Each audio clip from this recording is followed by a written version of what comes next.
Do you remember back in 2021 when the Canadiens were in the Stanley Cup final?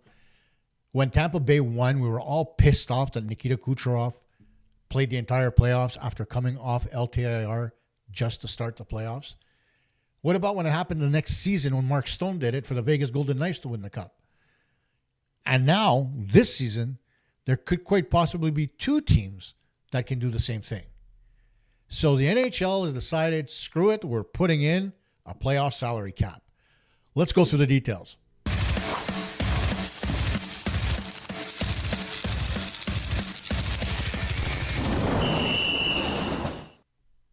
Hey gang, Kosta here from Puck Talk Montreal. And before we get into the subject, I wanted to thank you guys for continuing to allow the channel to grow. Be sure you like the videos as we go along. And like the channel, subscribe, and hit the notification bell so you can get all the latest and greatest from yours truly. Yeah, I know I'm tooting my own horn, but whatever. But let's talk about what's going on in the National Hockey League as far as the salary cap is concerned. And no, not the regular season cap, but the new playoff salary cap. Because do you remember how pissed off you were when you heard this? I'm so happy I didn't want to go back to Montreal, but the fans in Montreal, come on. They acted like they won the Stanley Cup last game. Are you kidding me? Are you kidding me?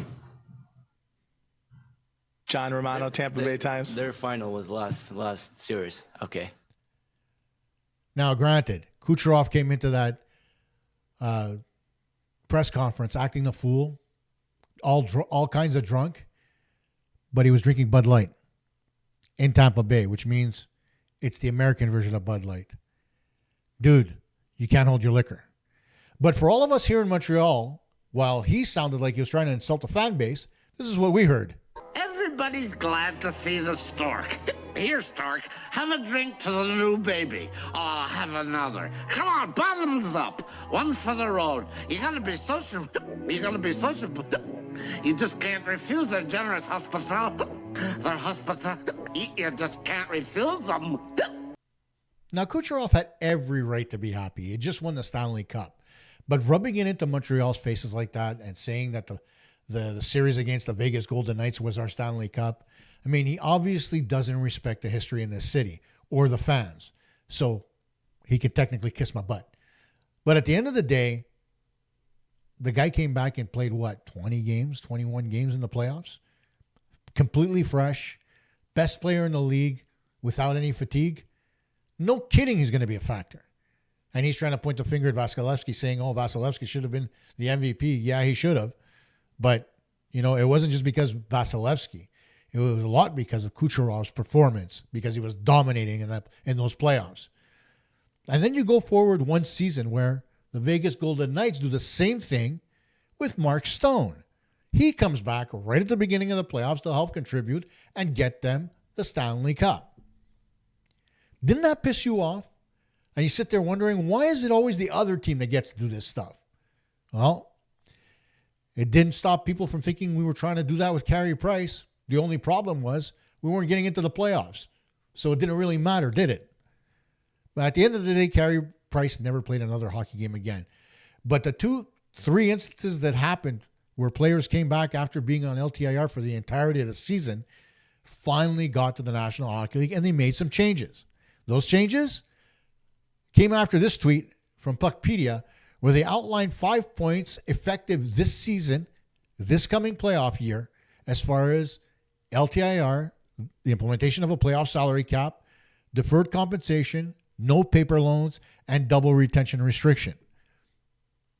It's kind of complicated, but if you look at this, right, no paper loans means that players cannot go from the National Hockey League to the American Hockey League and come back without playing a game, right? So if, for example, the Canadiens send down Jayden Struble, he needs to be able to play a game in the American Hockey League and then come back. Then it will not be considered a paper loan. Double retention involves teams that retain not once but twice in a transaction to get a player. So say, for example, the Canadiens trade a player to Tampa and retain 25% of his salary, and then Tampa takes that player and trades him to another team and retains another 25% of the salary. That doesn't happen anymore. It's only going to be Team A and Team C, the team that gets the player that get penalized, which is not a bad thing to say the least. But the two ones that intrigue me the most are the LTIR changes and the changes to the playoff rules. Now, granted, they're complicated and my math stinks, but bear with me as we go through the whole process, right? The first thing we look at is the LTIR rules. And this is how it goes. LTIR, first introduced back in the 2005 CBA, allows teams to exceed the salary cap ceiling when replacing injured players. The system first drew major criticism in 2015 when Chicago Blackhawks forward Patrick Kane fractured his collarbone and missed the last 21 games of the season. And while the Blackhawks used his LTIR money to acquire other assets like Antoine Vermette, Kane came back for the playoffs, which helped the Blackhawks with no salary cap in the playoffs. Since then, as I mentioned, Tampa Bay and Vegas have done it with Kucherov and Mark Stone respectively, and the Florida Panthers did it last year with Matthew Tkachuk en route to a Stanley Cup. And that's where you ask yourself, is it fair? Well, no, it's not. But it is what it is, right? So now the idea is that the players that are on LTIR, whether they're on or not, if they come back, they would fall under the new playoff salary cap. And how does that cap look? Well, here's where it gets really complicated, folks, so bear with me. Maybe I should use this so you guys can see it better. Well, it doesn't really make that big of a difference, does it? Okay, the new playoff accounting rules. For each playoff game, the total cap hit of dressed players cannot exceed, it has to be under the cap ceiling. So it cannot exceed the salary cap. And you have a maximum of 20 players that you can have on your roster. So you can't, it's not 23, it's 20. And so it limits how many players you can have, and you have to be under the cap. Can you call up players? The question's not clear, right? You should be able to. How that counts against the cap, if a player is injured, if he's not in the lineup, does he count? I would presume not. Each individual roster would be treated as its own entity. So the first thing that they outline here is that performance and game bonuses that are paid in season don't count against the cap. So if you have a player, say like Connor McDavid, and he makes a base salary of $7 million and he has performance bonuses of $3.5 million, right? That $3.5 million wouldn't count against the playoff cap. Only the $7 million would. So an even better example, Carey Price. His cap hit this year is $10.5 million, but he got a bonus of 5.5, right? Which left only $2 million to pay on this year's salary. How would that work? It wouldn't be a $10.5 million hit because of the performance bonus. It would probably be 4.5, if you get what I mean, which would allow the Canadiens $5.5 million more playoff cap room. That's important because you're going to see the other rules and you're going to see how it works out. Next rule is player cap hits are not prorated. So no matter when a player is acquired in season, if your cap hit at the beginning of the season is $4 million, it's the same cap hit to start the playoffs. It doesn't matter when you're acquired by another team, and it doesn't mean that because you played for that team only 20 games, 20% of your salary cap counts against the playoff cap. It's the whole number. It makes the math simple. The third rule, acquiring players' cap hits net of retention count fully without proration against the playoff cap. So if a player has 25% of his salary retained by the original team and 75% counts fully against the acquiring team's playoff cap, even if they were acquired mid-season. That's really important, especially with the first rule in place, because when you go into the playoffs, the first rule any GM is going to have, or he's going to have to calculate, is how much can he knock off his cap based on performance bonuses. That in and of itself may very well change the way contracts get structured moving forward. Okay? So that a lot of contracts may very well be performance bonus heavy in order to circumvent the playoff cap. But will players want to do that is the question, because if they don't perform and they don't get their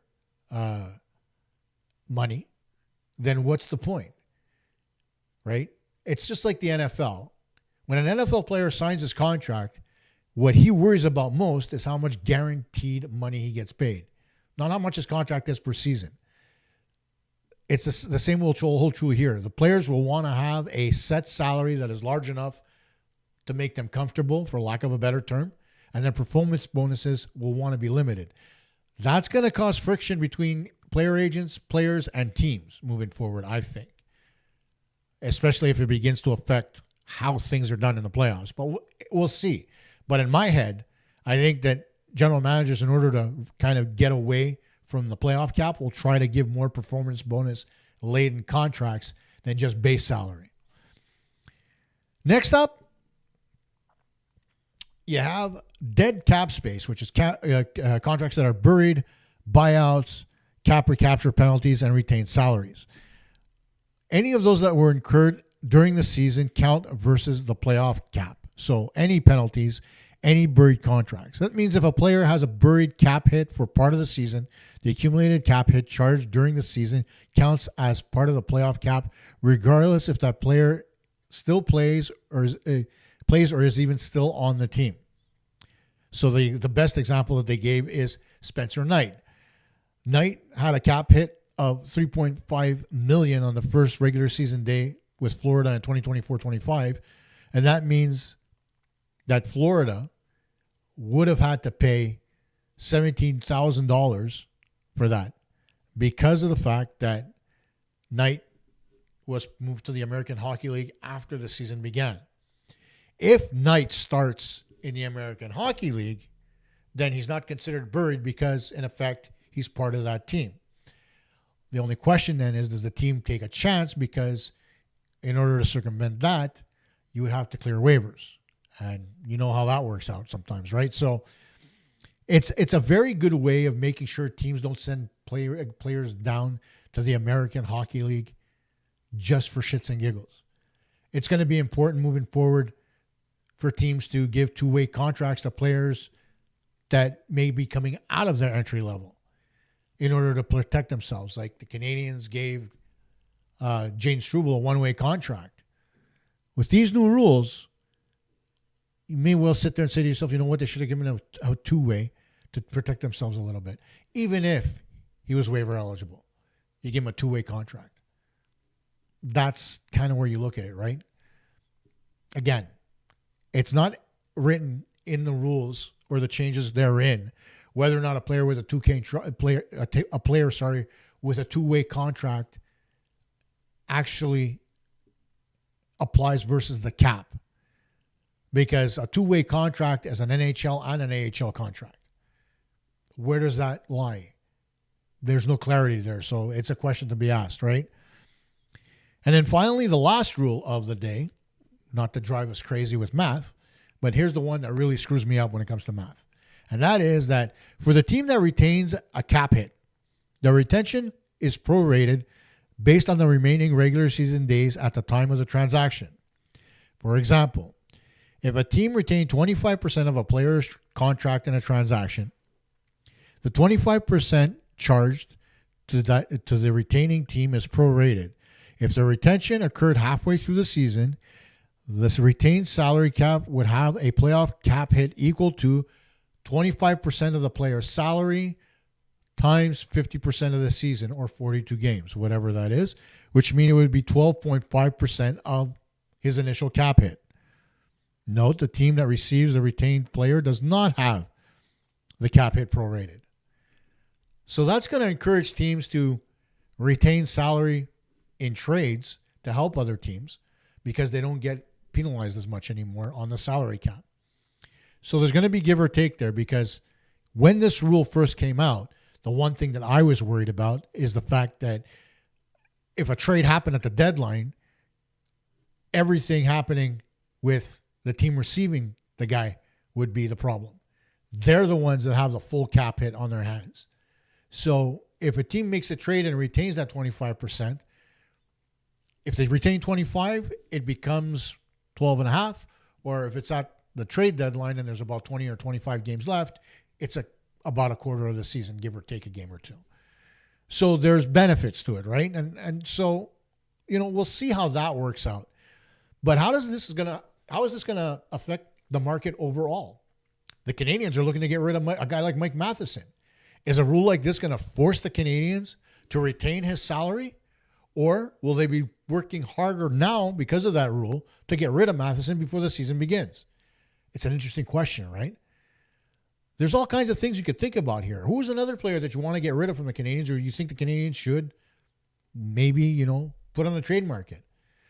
What about the player coming in? Say, for example, that number 2 center that we want. If the number 2 center salary is a little bit too rich for our blood and it's beyond the $4.5 million the Canadiens have left on the salary cap, what happens? Do they do it this year? I think these rules kind of have the Canadiens backpedaling a little bit, saying that, hey, I don't know if I want to get my 2C now, because even if I want to make a deep run in the playoffs, with the roster that I have, I know where I stand. So let me trade away Price's contract. Let me retain that $4.5 million for wiggle room during the season if I need it. But I know where I am at that point. They're going to know they're at whatever it is, $4.5 million below the cap. They're going to know at that point, right? So it's comfortable. And they don't have to worry about it too much. And given the fact they can only dress 20 players instead of the 23, and they're below the salary cap, that also gives them a little bit more wiggle room, right? That's the part that a lot of people don't think about. Your average player's contract is about $5 million, give or take a buck, right? So if the Canadiens go out and get that number 2 center, he will be eligible to play in the playoffs so long as they remain under the cap. And given the fact that they can only dress 20 players per game, I don't see a real reason why they need to worry, because they're going to be saving $15 million a game, give or take again, right? It would be an approximation for lack of a better number. So that's it. 20 players in a game, 12 forwards, 6 defensemen, 2 goalies. That's what you're charged every game in the playoffs. That's what has to be below the salary cap limit. It's a simple process, right? Every season you carry 3 extra players. Those 3 extra players won't count against your cap in the playoffs, which is going to be a relief too. So I don't know how much this is going to restrict teams, but the one thing that I do know, it's going to stop the possibility anyway of Matthew Tkachuk coming back at the end of this season and coming into the playoffs. Or he can, but no more tricks. It's going to have to be below the salary cap. And the same can be said for Alex Pietrangelo with the Vegas Golden Knights. Although Pietrangelo, there's a lot of people that think his career is done. There's still those, just like with Carey Price, who said, he's not really injured. He's resting. He's going to come back for the playoffs. Now, in Carey Price's case, he would get on the ice occasionally and kind of, stink up the joint a little bit with people talking. But at the end of the day, it never happened because the Canadiens never got into the playoffs, number one. But that being said, what do you think? Are you in agreement that these rules are going to be a good thing for the league? Or do you think that they're going to be a detriment moving forward? Personally, I think the fact that there's rules in place to stop teams from cheating, and that's what I call it when they circumvent the cap, right? Because circumvention, it's playing in outside the rules a little bit. It's cheating. Bringing back Kucherov after he missed 82 games, it's cheating, regardless of whether or not you think it is or it isn't. And the same holds true for Mark Stone or whoever else might have come back if they were on LTIR. If a player starts the season on LTIR and comes back midway through, I don't have a problem with that. Full cap charge in the playoffs, no problem. But a player, 82 games and comes back in the playoffs, that was a little, for me. So tell me what you think. I think it's a great thing for the league. I think it's going to create a better environment for teams to be able to prosper. And the fact that only the guys that are skating or charged against the cap is still going to encourage teams to make deals at the deadline to get better, despite the fact that they do have to stay within a salary cap system. Put it in the comments and let me know what you think. It's a really difficult topic. There's a lot of different stuff out there. Read everything that you want. Go back and listen to this show and try to figure out the gibberish that came out of my mouth, because I'm sure I didn't get everything super clear either. But at the end of the day, we're trying our best, right? I think this playoff cap is a great thing, and it's not only going to benefit the Canadiens moving forward, but every other team in the National Hockey League. Tell me what you think. We'll talk soon.